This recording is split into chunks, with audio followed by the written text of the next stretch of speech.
What's going on, guys? This is Real Deal Fantasy HQ with your boy LQ with my co-host Cody and a very special guest today, man. Mike, the fantasy hitman, right? What's up, everybody? How we doing? Absolutely electric intro. I love it. I love it. I didn't know where it was gonna go, and I'm over here. All I'm thinking about is LQ's shirt over there. He's ripping his own. Got the brand Like right shirt there, on. Yeah. You got to do it, man. Definitely, man. I want to thank you, man, for giving us this opportunity to get you on, man. Because you're like the blueprint. You're like setting the way of like guys like us, the little brands that just want to do what you do every day, and you make it look fun and easy, man. I appreciate that. I'm glad we do, because it's not fun, nor is it easy. It's terrible. No, not at all. You make us want to do it. You make us want to like quit our day jobs and do what you guys do. We were little bitty baby boys once too, looking at the downloads like, guys, we got 10 downloads today. I love it. Man, oh man. So today we're going to be talking about wide receivers and free agency, man. We had the franchise tag pop off, and we got a lot of places, that some of these guys can go and make impacts, for fantasy. And I definitely cannot wait to see it. I don't know how much you guys do breaking news on here, but we got a little free agency just popped up already. Uh-oh. Give it to us. What do we got? The Houston Texans have signed Mark Ingram to a 1 year, up to $3 million deal, because one old running back was not enough. Oh man, let's get to. Yeah. David Coley was watching Mark Ingram last year, and he's like, yeah, that's the guy I need to turn things around. You know what this team needs? Another running back. That'll turn the whole Houston Texans franchise around. How would Deshaun not want to come back? How much was Duke going to cost them? Like, they cut Duke Johnson to save money, and then they're going to – what are they doing? Sign Mark Ingram. Oh. That is like the – I can't even explain it. I'm just in awe. This is amazing. No, wait. Neither of you are Texans fans, are you? No. If I would, I would be much more sad about this. Like I probably wouldn't have been invited to the show. Oh, well, I'm a Rams fan. If you can't see, we're a little rivalry. All right, well, that's fine. That's fine. Man, this is a perfect time to drop the intro, and we'll get into some fantasy free agents.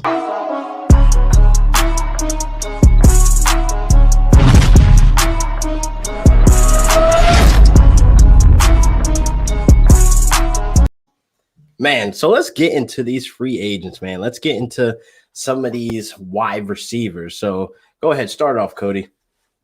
All right, so we had a lot of guys moved around last year, and we had DeAndre Hopkins move, Stephon Diggs move. What are your thoughts on how the last season's wide receiver makeup, how does that impact this year? Because there were some wide receivers at the top. Devontae Adams, incredible, but it was different than what we normally see at the top of the free agent or the fantasy football world for wide receivers. Yeah, they both made me look stupid, number one. Hey, when that happens. Because, look, I mean, it's not that I was betting against great players, which they both are, but like for Hopkins, I mean, you could see my side in the background. I'm a Cards fan, diehard Cards fan, so I was super excited, but it was like, how does he's coming where he's getting 30+% of the targets. Does that really happen when he's coming over to Arizona? And the answer was essentially, yeah, he does. And then Stephon Diggs, you're like, he's going to the most inaccurate quarterback in the league. This can't possibly work out great or better than Kirk Cousins. Apparently it can. But this was fantasy football is all about that small sample, but that's what we have to go off of. And you got to be careful. Free agency is really fun because free agency is the NFL's chance to execute fantasy football, so to speak, where they get to dream of bringing in these elite talents, adding them onto their team. But we just always have to be careful. It doesn't always work out like DeAndre Hopkins and Stephon Diggs. And just like, I mean, maybe we just had this weird anomaly year because it doesn't work out for rookie wide receivers like it did last year either. Ooh. So that would be my only word of caution. I want to get hyped. I want to get super stoked for Kenny Golladay wherever he's landing. I want Allen Robinson to get traded. Yes. Freaking Chicago. They just want They just want to drag people down with them. Yeah. What is happening there? So Yeah, I don't just be careful. Go ahead, Cody. I don't understand what the Bears thought. It's like, you know what will really help our offense is if we just keep it the same. Let's just keep it the exact same. We'll run it back. Maybe let our offensive tackle go and Bobby Massey, and that'll be the solution to our issues. Because, man, they haven't done it. We'll see what they do at quarterback because that's going to be the linchpin of that team. I mean, Allen Robinson, phenomenal talent, but as a fan of football, I wanted to see him go somewhere else. Anywhere else. I would have been fine if the Bears had paid him instead of using this bullcrap franchise tag. Yeah, they need to get rid of it. If Robinson was like, yeah, I'm gonna take the money. Good for you, Allen. You take that money. You're gonna play with a crappy quarterback for the rest of your career. Yeah. But that's like his decision. Unlike now, they ring him back in, and they're like, nope, you're here for one more year. Yeah, calling him back. But hopefully they bring someone in. Yeah, but for fantasy, man, like I don't want those 150 targets to go away. I love them, honestly. You know what I mean? So, I mean, him being a top 10 wide receiver, like low key, like nobody ever like really like makes that a big deal. That's something I do enjoy and kind of want to keep. But come on, man, when it comes to real life, you've been playing with a terrible quarterback your entire career. Are you going to end your career like that? Like, you got to think about it.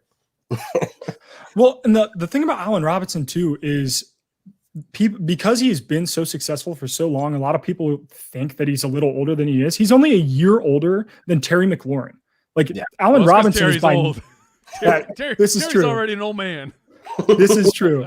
But like the way that those two are discussed differently, it's like, man, Allen Robinson still has a lot of good football left. So as somebody who lives in Northern Indiana and gets to hear Bears fans all the time, like I know they're excited to have a weapon back, but man, it stinks for Allen Robinson. I hoped he would sign a long-term deal, didn't get it done. Oh yeah, for sure. So like moving on to like, who do you think is going to resign? Do you think Juju resigns back with Pittsburgh? Oh, quote, free man. Yeah, the Twitch stream. I saw that. Fortnite. I mean, you have to think not. Yeah. It feels like Juju is. In business terms, Juju would have been the perfect guy for an organization to put the franchise tag on, where you're like, okay, we've seen it. We've also seen it disappear. We're going to give you a huge amount of money for 1 year. You prove to us that we should give you a long-term contract, and we'll go from there. But, man, I can't imagine that Juju goes back to Pittsburgh after making some statements. Yeah. Kind of that, like in an Instagram post, like it's like back before he got traded, like Johnson deleted everything off of his Twitter. Yeah. Why do players do that? Like, we're not going to notice. Like, what a world we live in now. Yeah, that's how you say it. Like Teddy Bridgewater did the same thing too. Like, what are you doing, bro? We noticed this. Like, something's going on. It's like he jumped on his Facebook. He's like, relationship status single. Yeah, clicks it immediately. I love it. I think social media is like essentially the college football equivalent of like the flight tracking guys. They're like, oh, there's a flight from Columbus to Columbus, Ohio to Arlington, Texas. Like that's how the NFL is with like, oh, so-and-so liked, Deshaun Watson liked George Kittle's Instagram post. He's going to the Niners. Like, I think even in that stream, because I don't know Fortnite, but apparently you can NFL set yourself up in NFL gear. Yeah. And I saw a snapshot. Could have been doctored, so I did not Snopes it or check the authenticity of the snapshot. But he was wearing a Miami Dolphins. Oh man, I would love to see him there, dude. Honestly, send him there. That's a full send. Well, I mean, because Tua throws the ball like 5 yards and Juju runs 5-yard routes. It's a perfect. Okay, so Mike, as far as landing spots go, then what like if you were a wide receiver in the NFL, right, and you wanted to be a fantasy superstar, what team are you going to? Like, what is the best situation right now? Oh, a superstar? I mean, yes, you are a stud. You are a Kenny Galladay. You are a alpha wide receiver, number one option. Where are you going? So, my best picks for that would be, Miami. Miami is definitely up there. If you want, the other two that are jumping up to me, they got to deal with a rookie though, or a sophomore, because you got the Jets who have Denzel Mims, who I love Denzel Mims. Yes, yeah, Denzel Mims could really be something, and the Colts have Michael Pittman, who could also be something pretty special. So if you're Kenny Golladay and the Jets are giving you that contract or the Colts are giving you that contract, it's because they think that you need to be their number one. Yeah, so those are pretty good spots that you're betting big time, though. You are betting on that the Jets, whoever they bring in at the quarterback, is good, or you're betting that Carson Wentz is not completely washed as he has looked. Yeah. But like, there's no absolute slam dunk spots where you're linked to where they got a number one spot open and a franchise quarterback ready to go. Like, I mean, if you want to completely bet on yourself, you go to the Detroit Lions, because they have Quintus Cephas. Like that. Yeah. I think he's the only wide receiver on the actual roster right now. It is not looking good. It's not looking good for Goff. Jared Goff's not terrible. He's not a franchise Super Bowl winning quarterback. He's a Super Bowl attending quarterback, but he's not terrible. He can get some things done. So if you're trying to if all you care about is your fantasy football numbers, number one, you're awesome, and you express that to the fantasy football community, and you'll be treasured forever. But I guess those are the three spots I would list. Yeah, for sure, man. Colts, Kenny Golladay, full send it for me. I definitely would see that. Maybe Wentz isn't completely washed. Maybe he's a little broken mentally. I think it was more so that, because I live 15 minutes from Philly and they were ripping him apart. Like they turned their back from him, and it was just like, man, to deal with that. You got Philly radio ripping you, got Philly media, the beat writers ripping you in articles. Like, wow, it's insane. Philly fans are if not passionate. I mean, that regardless of sport, hockey, basketball, football, that's will. What we say about them. They are passionate. Yeah, they love you when you're great, and they have words for you when they are not a fan. And they will scream. Throwing batteries at Santa is ridiculous. So, speaking of ridiculous, me looking at myself twice on this screen it's right now. Before and after. It's psyching me out, man. It's nice, man. It's a little before and after. So nice we needed it twice. Before COVID. That's too much. That's too much Mike Wright on your screen. But let's get into some of these old guys, man. These old free agent guys like T.Y. Hilton, A.J. Green. Like, do they hold any value going into this next season? I think that T.Y. still does. I think he's still got a little bit of juice left. A.J. Green, it's really hard to say, because it's not like Joe Burrow wasn't giving him an opportunity last year. If you go look at all those targets, and every year, all of us in the fantasy community, just week after week, he's got so many air yards. Like, it's just unrealized. It's gonna happen this week. And then the championship weekend is over, and we're like, it's not gonna happen this week. It never did. So between the two of them, if I were a team, I'd go after T.Y. and see what he has left. But there are so many guys. I mean, and there could be more, but just the rumors we are hearing off of the free agency. But I mean, aside from Galladay, I'm willing to pay up for. I'm willing to give him an elite contract. Fuller, probably. That's some dangerous territory there. Like, what was it?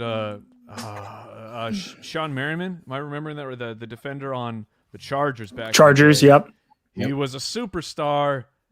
He got caught taking something he was not supposed to, and Merriman was no longer a superstar. Nope. You have guys like that where, like, you find out they were juiced, and it was the 1 year that Will Fuller was healthy too. So like that's the other question is, like, did that help keep him on the field? Because it definitely did. Up to this point, he hasn't been able to show that. Like, it's absolutely a bad look. But it was, like I said, Galladay is elite. I believe Kenny Galladay is elite. But there's these other guys who you have your pick of players that will be mid-tier. Like, you want an older guy? I'd rather get Marvin Jones than AJ Green. You want 100%. You want one of these middle-tier guys? You're like, okay, well, I'm not going to pay Juju. I'm going to go get Corey Davis. I'm going to give him a bit cheaper in this cap space strapped year. It's a bad year to be a free agent, man. It is a bad year. It's hard out here in the streets. Yes. For real, man. Jesus. And you just brought up Corey Davis, man. Any locations you want to see him? Like, I mean, does he hold any value wherever, depending he goes? But it was like kind of revamped this last season. He kind of proved me wrong. He finally hit. It took him so long. Yeah. Like, what was it real? Was it a fluke? Yeah, I think maybe what happened was simply we are holding him accountable to an NFL overdrafting him in a year that there just was, I guess there wasn't wide receivers and teams reached because they needed a wide receiver. Yeah. And so we, the team, instilled this value on what Corey Davis is supposed to be. So we do for fantasy football. And that just, now you are that forever. And you get into your career and, okay, well, you're a bust. Well, maybe we just need to relook at this. He was overdrafted, and he's a really good wide receiver, but he's a number 2. Oh, is that a Brian? Yeah, Brian Cushing, same sort of Will Fuller situation. Yep. But maybe he was just overdrafted, and he should have been drafted as a day 2 pick, and then this hullabaloo would not have existed because we wouldn't all expect him to be a number 1 wide receiver. Yep. AJ Brown is a number 1 wide receiver. Oh, for sure. No doubt. Is a tank. He is man. That is a man. And so go to a spot where he can be a number 2. Corey Davis, Arizona needs a number 2 wide receiver, my man. God. You want to come on down? You get out of here, Rams fan. Yeah, lift it, man. No. So are we bailing ship on Christian Kirk then? Yeah, man. Has that ship sailed? Is it? I think it hasn't completely sailed because, I mean, he's been dealing with getting hurt and like he's not Andy Isabella. That ship is, I've given that ship a Viking funeral. I launched the burning arrow myself, and he is no longer in my thoughts, my hopes, or my dreams. Yeah, man. Well, no, he's still in my dreams where I remember that we drafted him before DK Metcalf. So he's still in that dream. But wouldn't call that a dream. What a nightmare, bro. It is. It's I woke up at a 7-Eleven from a night terror. Like, oh, Mike, what were you dreaming about? It's like, oh, it's DK again, man. He's back. Oh my God. I love it. But like, I don't know, man. We have to read through the tea leaves too of what we hear about these players, what gets filtered out. There was a lot of Christian Kirk trade rumors going around last year. Yeah. He had his chance this year to really show up with, I mean, like 2 years ago, Larry is still a little bit better. This year it was clear that Larry is limited in what he can do for the football team. We needed that number 2 wide receiver to step up, and nobody did. Like, the opportunity was there. Our offense was crazy good, but we couldn't find anybody to really step into that number 2 situation. So, as a fan of Arizona, if you don't get another player, fine, I'll give Kirk another chance. But if you have a chance to get one of these Marvin Jones players, Corey Davis, just on like not a veteran minimum, they deserve more than that, but a middle tier contract, I would be all for it. Yeah, those are guys you don't have to break the bank for. And they absolutely can still add value to a football team, both from a football perspective and from a fantasy perspective. I mean, Marvin Jones was incredible in the red zone. He has been his entire career. So when you get in an offense that can get to the red zone pretty often, like Arizona can, because they're very talented, like that would be a great landing spot and a team that should compete in the NFC. So. Well, we got JJ Watt. We're the Super Bowl champs now. At least we can agree on Fort Minor on replay in the locker room. Just has to get the boys going. Yeah. I love it. R.I.P. Russell Wilson in that O-line, man. Oh man, he's got to be so. Amazing. I mean, just seeing that move alone, I would have been like, yeah, I'm out, bro. No, not twice a year, every year. And then got to deal with Aaron Donald, too. Yeah, No, you're like, okay, Donald. And then when I play San Francisco, okay, Bosa, cool, yeah. cool. JJ Watt, man. Yeah, I'm out. Yeah. It doesn't make sense why he needs to stay, bro. It's like, all right, man, you guys got to do something or I'm out like ASAP, bro, because this is ridiculous. Like, I couldn't even believe you guys made that move. I didn't think it was going to happen. That was out of the blue. Yeah, it caught me off guard where I had the like everyone else in the NFL, is like JJ Watt's released. Like, oh, what if my team picked up JJ Watt? I think he's still got enough. and then he tweets out the picture. Source me. It's him doing the squat in the Cardinals uniform, and I happened to catch that like before any of the like the talking heads in the space are releasing the contract and everything. Yeah. So I sent it to the guys. I'm like, whoa, look at this. I didn't even think the Cardinals were really in contention. And then it's like 30 seconds later, JJ Watt has signed with, and I'm like, wait, oh, that was the announcement. I'm over here just think like he's just stirring up the market. Yeah. But I apparently broke the news. Well, not broke because JJ Watt broke the news, but I shared the news and I didn't even know I was sharing the news. Yeah, right. That's crazy. Because that's how I felt about the Matthew Stafford trade. Because literally like a day before, I was like, "There's no way we're trading Goff. That's too much of a dead cap hit." And then I hear rumors are like San Francisco's in works with Matthew Stafford. I'm like, "Oh yeah, we're good." Then later that night, I get off of work. I have 100 notifications just going crazy on all my socials. Like, check on LQ, bro. He just got Matthew Stafford. Like, what? You're lying. Like, Are you good with that? Or did you like the move? I'm all right with it. You know what I mean? We have a 2-year window with him, so we shall see what happens. He definitely brings an upgrade at the QB position, but I think agreed. Goff isn't terrible like you said earlier. I just think he wasn't that it factor. He didn't have that killer instinct, and we seen Stafford, take a beating, get back in, win the game. Like Goff, I think he was just too soft, honestly, just in my Stafford opinion. is as tough as they come. I mean, that dude fought for the city of Detroit through all the injuries and the rib issues and thumb and the whole 9 yards. I love Matthew Stafford. I think he's going to be successful in that McVay offense. And you give McVay the ability to throw the long ball, that is going to be pretty. That is going to be pretty. And while we're in that, how does that affect the wide receivers then in Cooper Kupp and Robert Woods and the pass catchers there? I know the entire fantasy world was like, Tyler Higbee is going to be a top 5 tight end. We were so excited. Obviously, that did not pan out last year. Last year was a lot of people overdrafted him. A lot of people overdrafted him. I've seen him going in the 5th round. How does that affect the rest of those Rams pass catchers then? Are we higher on him now because of Goff or because of Stafford? No. Should be the same. For fantasy purposes, we're talking status quo.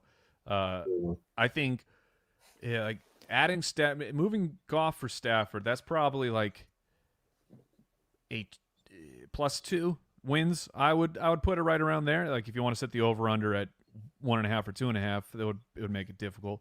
But to me, it's about a 2-game thing, but not fantasy or like real life. I'd much rather have Matthew Stafford as my franchise quarterback.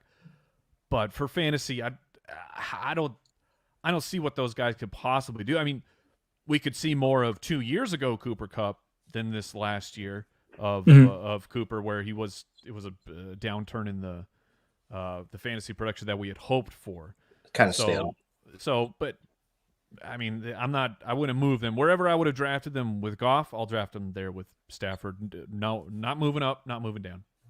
Yeah, I agree. I mean, I really feel like not much changed fantasy-wise for, me going into a draft to try to get my guys. Because usually I don't be a homer, but I always try to get Cooper Kupp because, I just was, amazed from him hitting the ground running when he came in the league. So I really feel like nothing really changed with adding Stafford because, like I said, it's only a 2-year window, really. So I really think they're going to go for it all. I just hope this year, they don't rush everything and go for it all. I'm happy winning the Super Bowl next year. I'm interested to see how that. Go ahead, Mike. We know that over here in Footballers HQ, Cooper Kupp listens to our other show, our Spitballers show. So nice. if I ever have to side with one, I got to side with one who actually listens to the show. Of course. Hey, got to rep the brand. Got to rep the brand. Right. I love it. For real. Like this. Just like this. Yeah. Cody, where's your shirt? Look, Yeah, dude, he's into like the Thunder Varsity Club. The Thunder Yeah. Varsity Club. What are you doing over there? What is look, that?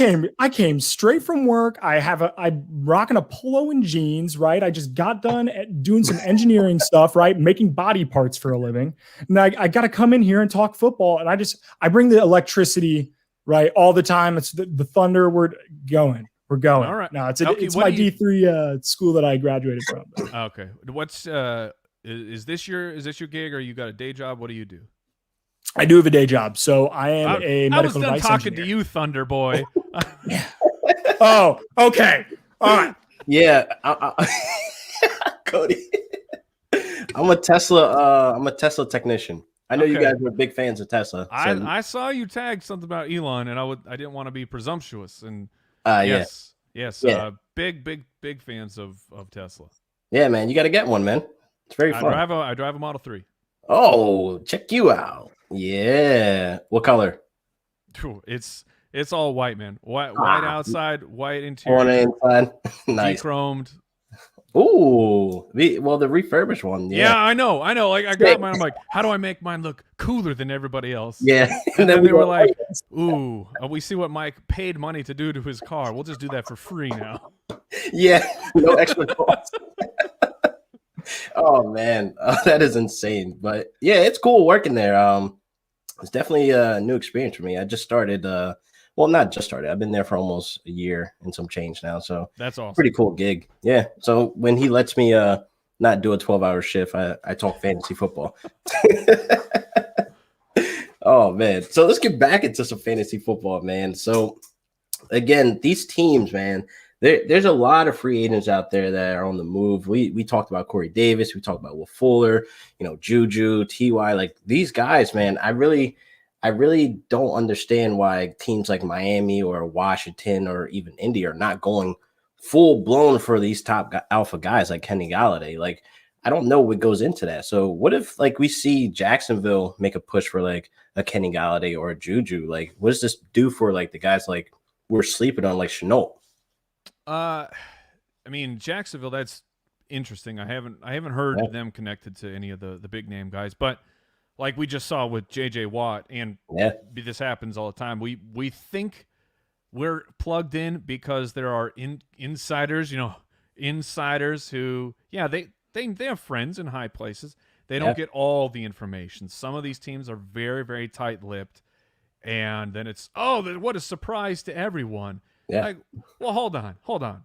You're supposed to be the inside reporters. You don't get to spin this like, what a shocking turn of events. Yeah. You got to get on the air and be like, we missed this. I'm so sorry. I'm sorry, guys. Do your job better, because I need you to do your job so I can do my job. Otherwise, you're screwing us all up. But, I mean, I'm sure all these teams are looking into everything. These teams imagine everything. There was just a report I saw that the Steelers are weighing their options on how they can trade up and get Trevor Lawrence. Like that's how deep these teams go. They run every single scenario. So I expect all the big teams or all the teams are looking at the big guys. In terms of like Jacksonville, what would it do to Shenault? It would be a mess. Yeah. That's for sure, because as good as Trevor Lawrence could be, and I'm not a Lawrence truther. I'm not a Fields truther. I don't know. Sorry, everyone. I'm not a professional quarterback scouter. Me either. There's people who are paid way more than I get paid to do only that. And they're not very good at it. They get it wrong all the time. Yeah.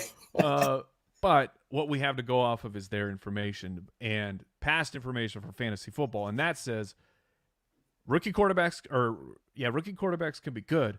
They can't support 3 wide receivers. DJ Chark is good. Laviska Shenault is going to be good. If you had a 3rd wide receiver in there, man, you have a fantasy mess.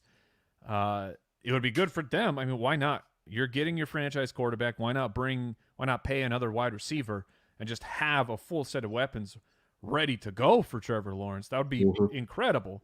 But for fantasy, that would suck. Yeah, it would. Because I kind of think back to like with the Rams when we almost had 3 wide receivers have 1,000 yards. We had Cooks, Cup, and Right. Wood, and they were just out there killing it. But for fantasy, it was kind of hard. Like, damn, who do I take? Like, who do I want to put in this week, and et cetera, et cetera. I could see that being a mess like that too, as well. Because I still believe in Chark. I quietly, root for him because I kind of want Baby Shark to pop off this week or the next week, Dude, et cetera.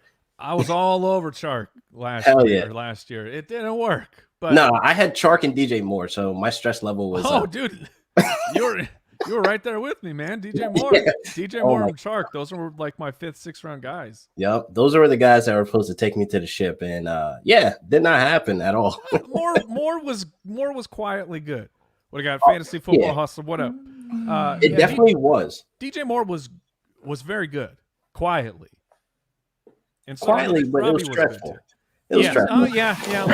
Like that's fine. You seeing Robbie Anderson play the wide receiver one role that we know he's not, and it's like it's because of Teddy Bridgewater. And like I always remember that one game where he basically threw the ball like 44 times, and I believe that he only had like 2 targets that game. DJ Right. Moore, I'm talking about. That is like insane to me. Like, what are you doing? So do we see DJ Moore's opportunities go up with Curtis Samuel out the door? Like, how do we feel about the Carolina wide receiver situation? Because by all indications, it seems like Curtis Samuel isn't going to be back in the Panthers organization next year. I can't imagine. If I'm Curtis Samuel, I'm going to a good team, but the checkbox for money is a little bit bigger. He was a 2nd round pick, if I remember correctly. I believe so. So he still needs to go get paid. You gotta build up that generational wealth while you can, my man. But Yeah. speaking for the Panthers, DJ Moore and Robbie Anderson should be super interesting. On top of, you have Curtis Samuel, who is gone, and to be fair to Curtis Samuel, there was a lot of coach speak for Curtis Samuel before the season. And on top of that, if you had followed Curtis Samuel, like you knew he was a good wide receiver. He's just been banged up. Like weird things kept happening, like some real bad luck Chuck stuff happening for Curtis.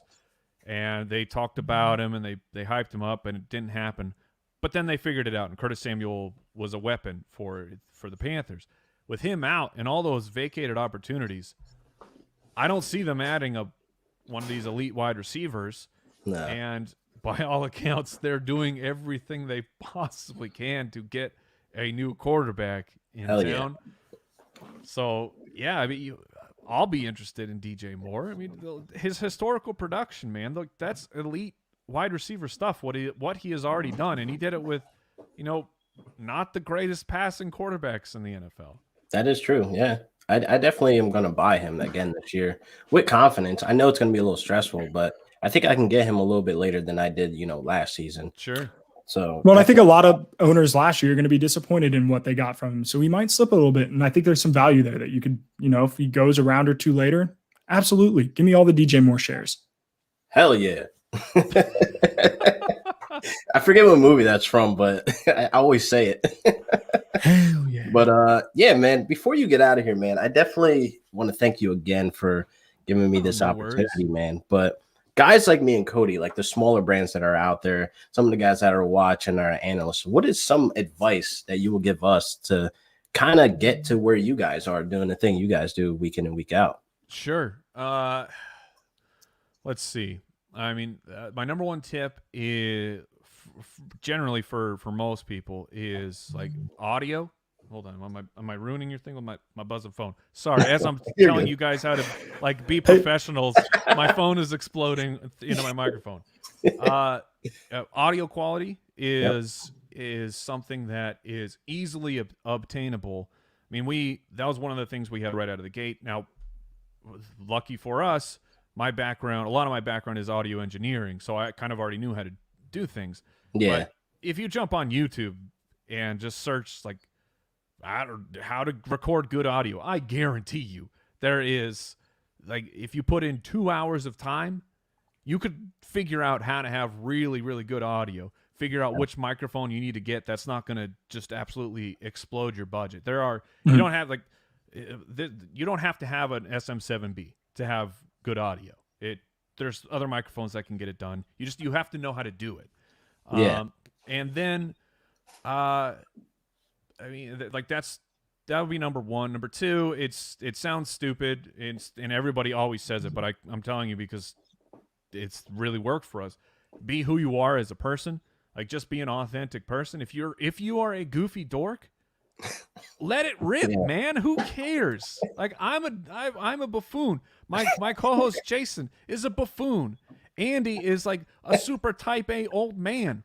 We are who we are, all right? Like, we don't pretend that we're like really cool guys. We are who we are. And number three, I would say something like you can glean off of other shows, right? So fire up a podcast that you respect and listen to what they are doing, and like intangible things you don't notice but you are noticing. Hopefully that makes sense, because what I mean is there are things that make a production sound professional and you don't even realize that's what made it sound professional. You're convinced it's this thing over here. Meanwhile, it's actually just these couple things over here combined together that are making it sound like an actual professional production. And in this age, man, you got to have a professional produced sounding thing, or people are going to turn it off, because there are professional shows out there that they could listen to. Yeah, for real. I mean, I watched your video a couple months back of, making the drop with the Hitman. And I was like, wow, he's killing this guitar. I didn't know you did like the sounds like of the show, which was awesome to find out. I'm like, wow. So audio being your number one thing, that it makes sense. Definitely. And I definitely want to improve my audio as well. Trying to get the lighting, the camera, etc. But baby steps. Sure. Yeah, I would say audio. Do you guys so we're StreamYarded right now. We're live to everybody. Yep. Do you guys what other platforms do you go to? I just do you put it onto a podcast, or you just put this on a YouTube? What do you do when you're done? I put this on YouTube, and it's actually on YouTube now because I'm streaming from Facebook, Twitter, and YouTube at the same time. Yeah. So I really just use YouTube. Really, I haven't dipped into the just audio of the thing of it, which is kind of crazy. That's how I found you guys, but I should be trying to do that soon, just to just have my content out there for another universe, because I think it's a whole nother universe. Yeah, definitely is. To create audio. So I think that's what I'm lacking right now. But YouTube is a good place to be. YouTube is, I've heard, YouTube is the second largest search engine in the world. Like, nice. And so, like, there's another.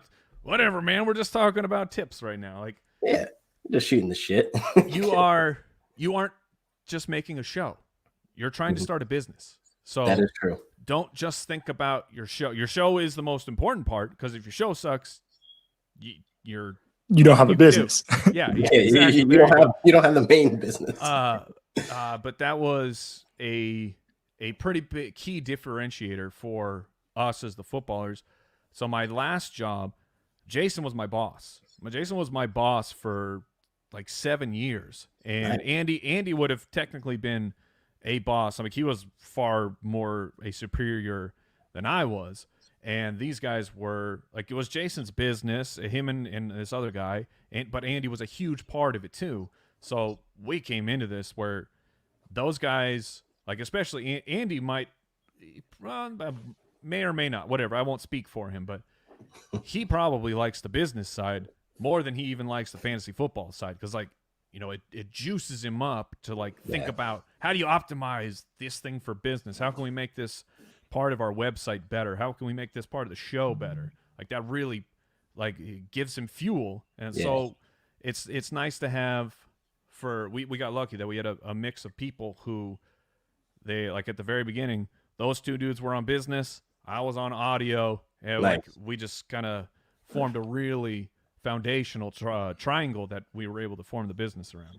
Yeah, I feel like Jason, he does improv, right? Like he brings, he does improv. So he brings like the funny to it. Like that's what really rolled me to you guys. You guys are just really just talking fantasy football. Jokes are going around, and just clown on each other. And like, that's what I think this like generation kind of wants to watch and listen to. Just a couple of guys just having fun and being themselves. Yeah, and that was a transitional period for us. So when we started the show, it was just Andy and I. And when we first started, all of a sudden you're like, oh, people are going to listen to this. So you start freaking out. And it's really weird talking into a microphone for quite a while. It's like you just have to get reps at it, and you get better and better, and your personality starts coming out more and more. But we freaked out, and we're like, people are going to listen to this. And so we didn't wear them, but a metaphorical suit and tie jumped onto our bodies, because that's what people sound like when they're talking about sports and they're on the radio and they're on podcasts. They're all professional. They're all the ESPN guys. Yeah. And that's who we like tried to be that at the beginning, and we were awful. It sucked. Like, the show was now very, very boring. All the life had been sucked out of it. And so as soon as we were able to remove those restrictions from ourselves and just be who we are, which is we're three really good friends. We have a storied history and background together, so we already have these inside jokes, and we're able to make each other laugh. And it's just go off of that, man. Just be that, because people like having fun. Yeah. And if you can't have fun, people like to listen or watch other people having fun. I mean, it's just built into our DNA, who we are as human beings. So if someone's at a point where they can't be having fun, someone's at work and their job sucks, they're in a cubicle, if they can be listening to people who are having fun, they're gonna like your show. They're gonna have a good time, and just be authentic with it. Hell yeah, you guys bring that spark, man. I'm telling you, man, like when I had that long drive to work, I would put you guys on, and like I hate this job. And it's like, I hate this job. I'm going to this job. And then it's like, I put you guys on. I just hear you guys cracking jokes, laughing. I'm walking in the door laughing. Like, what are you laughing about? Like, this sucks. Like, it's so funny. Yeah. And you got to be entertaining, because it's what, like, the fantasy football is supposed to be fun. Like, it is a game. We play it to have fun, you know, either with your buddies back home, some friends from work. Like, that's what makes fantasy football awesome. So, like, having fun in the space is, it's awesome to see people do it, but then to also make content yourself and to have fun doing it is really damn cool. Hell yeah, man. So let me get you out of here, man. I don't want to take up too much of your time, but it's been an awesome ride, an awesome show, and hopefully you can keep seeing the fire content that I'll be putting out on your feed, man. I see it. I see what you're doing, my man. And that's like, that's just and also be kind. Holy crap! What? Like, yeah. I don't cover that. Every once in a while, you just log in. You're like, wow, this is a really toxic day. I don't know. Log out. yeah. And if it is a particularly toxic day, and you aren't part of the fight, and it's not a fight you need to engage with, just get out, man. Because like, I'll see some people who will. And don't hear what I'm not saying. Like, there's times to cape up. You're like, no, this is bullcrap. This is wrong. We need to call it out. If it is people fighting about actual bullcrap, and like, because they're fighting like, your rankings are dumb. Well, my rankings are way better. And like, you don't know football. Like dude, what are you doing? You're in the business of predicting the future. It's a game. Like, we do this for fun. And if like I see it, like I see those things going on, and then your name might come up. Like, say you're trying to write for me. I'm not saying I am not the epitome of the fantasy football community or industry, but like, but you are. But okay, maybe you apply for the fantasy footballers. I'm like, let me go check out that Twitter handle. Oh, I know that avatar. Get them off the list. So just be cool, man. Yeah, that's what it really is. Like, cool. The community could be so open arms, and it could be like loving, and it could be cool, and it could be fun. Like, that's what we're all about. That's what we're all trying to like do. Like, that's all I want to see on my feed. But then you have the people that are just messing it up. Mute them. Mute and block. Love it. I'm gonna make a shirt now that says mute. Networking. Networking. Mute and block. Oh man, let's get you out of here, man. This has been awesome, but again, thank you, man. I can't even put into words of like how I feel. This is like overwhelming because I started doing this like 3 years ago, and to be listening to you guys and just to be having a conversation with you, man, it's like amazing. So I definitely am just bowed out. I appreciate that, man. We had the first interview we ever did. I think maybe the first. I don't know. Yeah. But the show that we listened to, because I had a commute to my old job that was 45 one way, at least 45. Oof. So we would listen to the CBS Fantasy Football podcast. And one of the first guests who just said he didn't need to say yes, but was Adam, the host. And it was like, dude, this is awesome. Like, you're willing to come and talk to, we're nobodies. Like why are you talking to us? And it's all like you were saying, the community, when the community is hitting, it is all love. Everyone is trying to prop each other up, and not squash or push anybody else down. Yeah, it's amazing to see. It's a beautiful day when all cylinders are kicking and no toxicness is happening, no toxic behavior. Absolutely. Absolutely. Oh man, thank you, man. I'll catch you around in the Twitter space, bro. Yeah, absolutely. Thanks, Thank guys. you guys for watching. Peace. See ya.